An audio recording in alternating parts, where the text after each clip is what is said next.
Candlelight tonight is 4:11. Mincha will be 4:20. Now for a quick Devar Torah. As we know, Yosef puts his brothers through the ringer in this week's Parsha.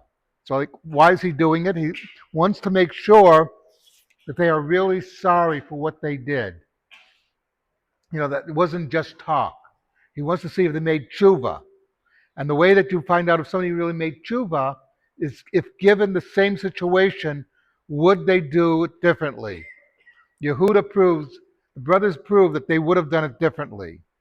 That they were in the situation they put Yosef in, and they now will stand up for Binyamin, the brother who was from Rachel, and still, remember, Yaakov still has a soft spot for all his two sons from Rachel.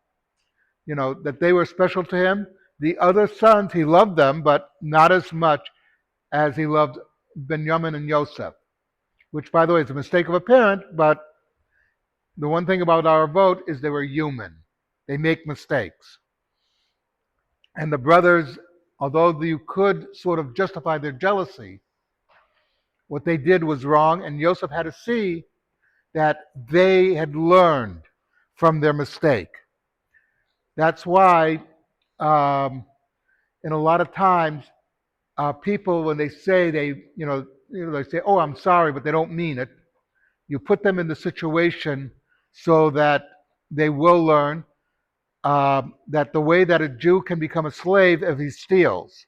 If he steals from another Jew and can't pay back the person he stole from, then we make him into a slave like, oh, you didn't respect that person's property, you're going to be property.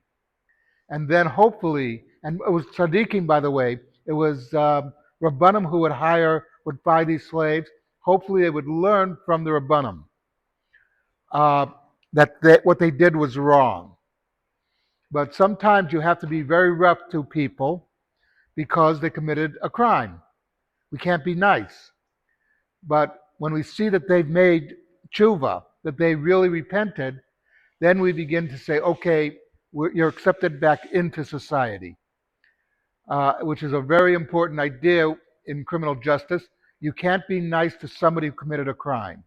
But on the other hand, I know of some cases where those people repented and have gone straight. And for those people, we're very nice to them.